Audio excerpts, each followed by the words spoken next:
catégoriser est indispensable. Mais je disais encore, bon, il faut, autant que faire se peut, raffiner les catégories, la faire les plus rigoureuses, les plus argumentées possible. Bien. L'équivoque vient du fait qu'on puisse confondre le diagnostic sur les gens avec les gens. L'équivoque vient du fait qu'on confonde les dossiers sur Jacques Dupont, mettons, un monsieur qui s'appelle Jacques Dupont, qu'on confonde les dossiers tout à fait intéressants, signés par le psychiatre, signés par le travailleur social, par une équipe tout à fait compétente, qu'on puisse donc confondre le dossier sur Jacques Dupont avec Jacques Dupont.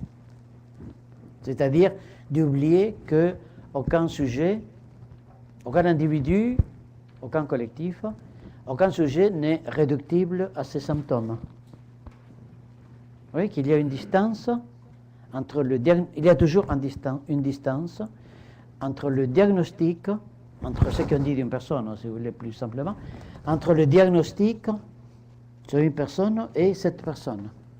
Et en français, ça c'est terriblement hypothéqué par le verbe être.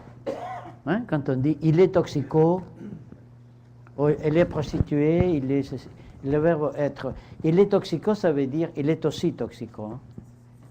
Il faut toujours ajouter au moins mentalement le verbe aussi. Il est aussi toxico, il est aussi ceci ou cela. Mais il n'est pas que ça. Il est toxico, mais il est aussi de droite ou de gauche, il est blond, il est noir, il est quartier pauvre, il habite autrement, etc. Et je cite ça parce que le lieu d'habitation est important aussi.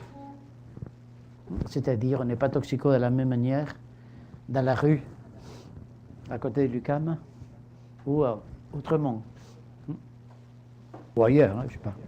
Autrement parce que je connais. Bon. Donc il importe de ne pas réduire, toujours dans cette optique de donner un contenu fort à la posture éthique, il importe de ne pas réduire les catégories, les protocoles aux personnes. Il importe de ne pas réduire, mais en même temps, je pense que c'est un combat tout à fait dérisoire, et surtout perdu d'avance, quand on se révolte contre le protocole, les étiquetages, etc. C'est un combat perdu d'avance parce que tôt ou tard, vous allez y passer. Hein. Forcément. Pas aujourd'hui, d'accord, la semaine prochaine, ou dans un mois. C'est un mouvement inexorable. Aujourd'hui, on nous impose des protocoles, on me dit. Hein? On nous impose des protocoles.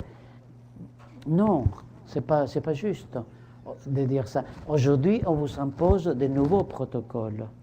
Avec des protocoles, vous savez toujours travailler. Quand vous avez l'impression des fautes d'optique, quand vous avez l'impression que par le passé, vous ne travaillez pas sans protocole, vous travaillez sans protocole, pardon, vous avez l'impression que vous travaillez sans protocole, c'est parce que vous n'étiez pas au courant des protocoles qui inexorablement vous mettiez en œuvre. Il n'y a pas d'intervention possible sans protocole, sans catégorisation. On dit souvent, ah, avant on avait accès à l'humain. Mais non. Aujourd'hui, tu ne fais pas un travail social auprès des chiens, hein, donc, ou des chats, je ne sais pas, l'animal que vous préférez. Moi, je préfère les chiens, oui. Je veux dire, vous faites une intervention sociale auprès des humains. Une certaine manière de les mettre, de se rapporter aux humains ne fonctionne plus, certes, mais il faut les modifier, ça. C'est pour ça qu'il me semble tout à fait dérisoire, perdu d'avance, et c'est une perte de temps extraordinaire, que de se mettre à lutter contre les protocoles, les formulaires, etc. Je ne suis pas pour, hein. Y compris dans la logique capitaliste, la plupart sont parfaitement contre-productifs. Hein. Mais on n'a jamais dit, sauf si personne n'a jamais dit, en tout cas pas Marx, que le capitalisme c'est productif. Hein. C'est aussi le royaume du gaspillage ininterrompu. L'économie c'est pour les petits gens. Hein. Faire des économies c'est pour les petits gens, c'est pas pour le grand capitalisme. Ça nous mènerait, ça peut nous mener à d'autres débats. Bien. D'autant plus, enfin, que jeunes en difficulté, jeunes sans repère, défaillance parentale, en souffrance. Bon, chacun de ces termes, il faudrait les reprendre calmement. Le temps ne le permet pas. Mais très grossièrement, je veux dire très rapidement, jeunes sans repère, non, ça n'existe pas. Ça n'a jamais existé. Il n'a pas vu son père travailler, son grand frère vit des trafics divers, il n'a pas de repères. Si. J'ajoute, comme ça, on ne se dispute pas sur ça au moins, ne sont pas les bons. Mais un jeune sans repère, ça n'a jamais existé.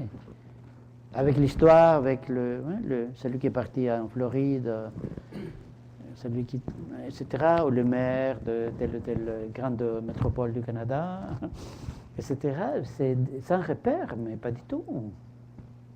Exactement le contraire.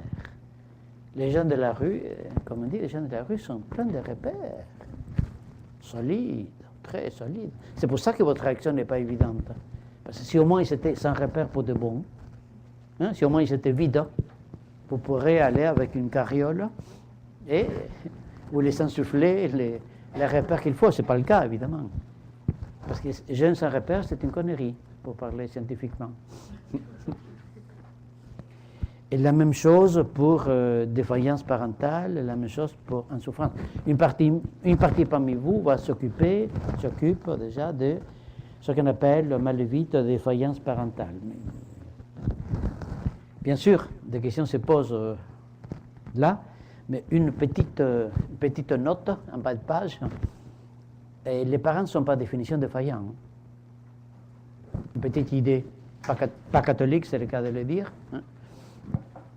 Les parents ne sont pas définition défaillants. Et pourquoi? Parce que les parents font comme ils peuvent, tous. Ils ne font pas comme ils doivent. Si vous avez des enfants, si vous avez été enfant, ce qui est probable, forcément, à un moment ou à un autre, quelle que soit la bonté des rapports, à un moment ou à un autre, vous avez été désolé de tomber sur des parents pareils. Oui. Mais tu es sûr que c'est toi, ma maman, et pas la voisine? Ou l'ado, vous vous souvenez, cher ami, l'autre fois, l'ado disant, je ne vous ai pas demandé à me faire naître. Je ne vous ai pas demandé à me faire naître. C'est un salaud, celui-là. Mais il n'a pas tort. Donc, les parents sont... Ensuite, il faut voir la dose. Comment ils sont... Mais des parents défaillants, c'est une tautologie, à ma manière de voir. La neige blanche, les parents sont défaillants. Ça abaisse le taux... C'est mon but ici. Ça abaisse le taux de moralisme. Oui, c'est ça l'objectif. Pas caché parce que je l'avoue. Bon, je vais vous parler d'un jeune en souffrance, me dit quelqu'un, dans une équipe. Je voudrais vous parler, un type très grand, il me dit, je voudrais vous parler d'un jeune en souffrance. Et vous, ça va? Il a très mal pris ma question. C'est un métier dangereux que je fais, parce que le type vraiment était gros, grand. Je pensais qu'on allait passer à l'acte, enfin lui, parce que moi je n'avais pas le moyen. Pourquoi? Parce qu'en souffrance, bon, on l'a travaillé, je ne sais pas quel jour, ici. D'une part, les sous-âgés n'ont pas le monopole de la souffrance. Sinon, mon travail social ne serait pas si excité contre moi. Ils ne sont pas le monopole de la souffrance. Deux, ils ne sont pas en souffrance tout le temps. J'aime bien citer l'exemple de la toxicomanie, je ne suis pas pour, j'ai aucune dose à vendre non plus.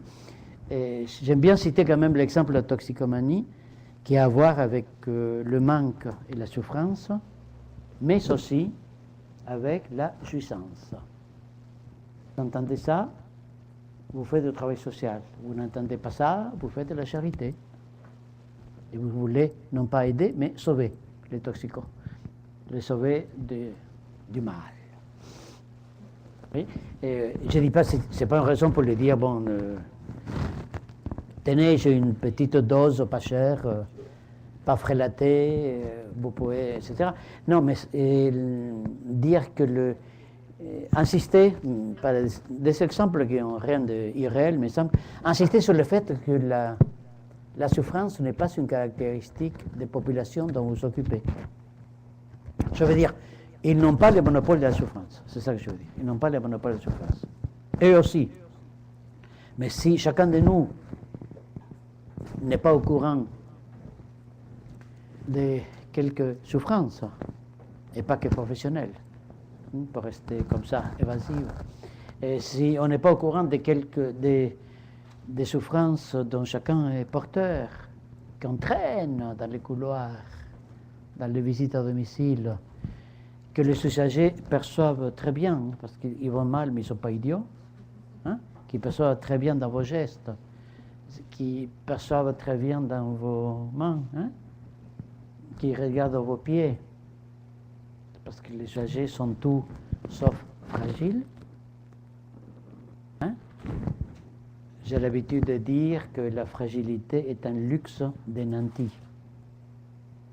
Ça va, toi? Non, aujourd'hui ça va pas, on s'est encore disputé avec ma femme, avec mon mari. Bon, tu veux qu'on parle, comme on dit? Tu veux qu'on parle? Oui, oui, d'accord, donc on prend un café. Quand on est en situation, quand on est la situation d'une bonne partie de vos clientèles, ça peut arriver aussi, bien sûr, mais être fragile avec 300... Être fragile avec $1000 par mois, une femme, une belle-mère, 2 gosses, pardon, 2 enfants. On m'a dit qu'il ne fallait pas dire gosses.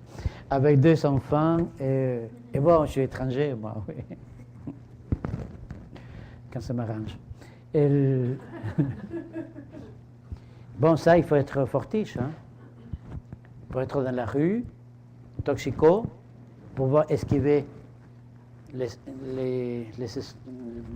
patrouilles, je lisais dans le journal, des patrouilles policières d'aide psychologique, enfin, votre concurrence déloyale, je veux dire. C'était dans le journal Montréal, à l'hôtel hier, ou avant-hier. Quand ils ont esquivé les vigiles des supermarchés, les travailleurs sociaux, ils sont tort de vous esquiver, oui, mais ils sont des stratégies. Je ne comprends pas ce que tu dis, je ne comprends pas. Il se peut qu'ils ne comprennent pas, mais ce n'est pas sûr. Parfois, ils comprennent trop bien. Ils viennent à votre rencontre et ils font état des symptômes solvables. Ils vous disent comment ils souffrent, parce qu'ils ont déjà vu à votre regard que vous adorez la souffrance d'autrui. N'est-ce pas que vous allez mal? Dites, allez, soyez pas vache. Un peu mal quand même. Bon, j'exagère, d'accord. J'exagère. Un peu, hein, seulement. Bon, et une position éthique, c'est dire que